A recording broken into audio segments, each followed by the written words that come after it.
You know that feeling when your brain has like 100 tabs open all at once? Yeah, you are definitely not alone. But what if the solution isn't some new productivity hack, but a secret that's been hiding in ancient Greece this whole time? Today, we're going to dive into a concept called Thaumazein and see how it just might be the key to reclaiming your focus. So picture this. You've carved out the time, you've got your coffee, you are ready to get stuff done. And then, nothing. Your mind just wanders, you find yourself reaching for your phone, and poof, an hour is just gone. It's a feeling we all know, and let's be honest, it is incredibly frustrating. But what if we're all looking at this problem from the completely wrong angle? What if the real enemy isn't distraction at all, but something else entirely? The idea we're digging into today is pretty radical. You don't actually have a focus problem. You have a curiosity problem. I mean, it's a daily battle, isn't it? Our attention feels like it's shattered into a million little pieces. We just fall down these rabbit holes of endless scrolling. And then that wave of guilt washes over us. It creates this vicious cycle of stress and, you guessed it, even more distraction. And in this epic struggle for our own minds, we found the perfect villain, right? The smartphone. It's the easy culprit, the one we all love to blame for all of our attention troubles. So we're really quick to label it phone addiction, or say we have a lack of willpower. But here's the twist. What if those are just the symptoms? What if the actual root cause is a lack of wonder, a real deficit of genuine engagement with the world around us? Okay, so let's reframe this. The real issue isn't about what's pulling you away. It's about what's not pulling you in. The question we should be asking isn't what's distracting me, it's what am I just not that fascinated by right now? And here is the key insight.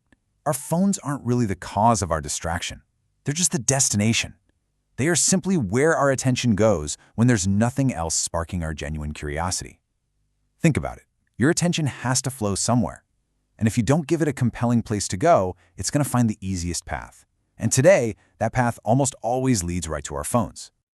So where do we find the solution to this super modern problem? Well, it's not in a new app. It's not in some productivity course. We're going to travel way back in time to ancient Greece to uncover this really powerful concept that can help us get our focus back. The word is Thaumazein, and it's so much more than just wonder. It's that jaw-dropping, stop-you-in-your-tracks feeling of awe that makes you go, whoa, what is that? It is the spark that ignites a fire of curiosity and then fuels a deep, sustained focus. We're not talking about just mild interest here. This is about that electrifying jolt of awe, that sudden shock of wonder. For the ancient Greeks, this feeling was everything. It was the engine of discovery.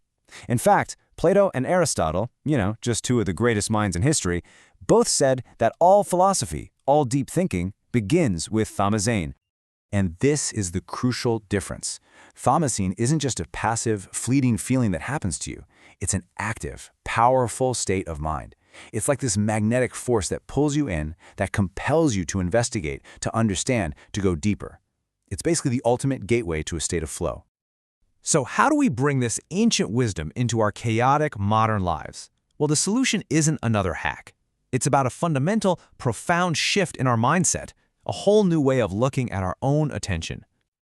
So here it is, your new path to focus.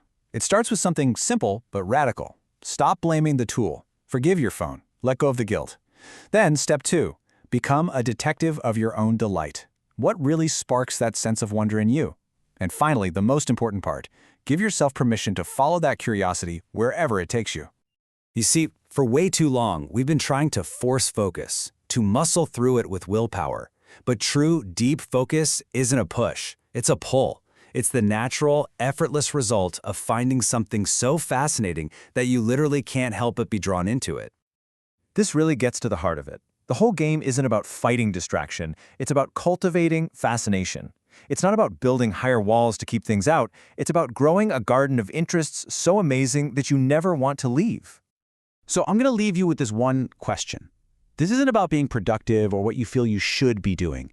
It's about reconnecting with that childlike sense of wonder that we all have somewhere inside of us. So what have you forgotten to be curious about? Because the answer to that, well, it might just change everything.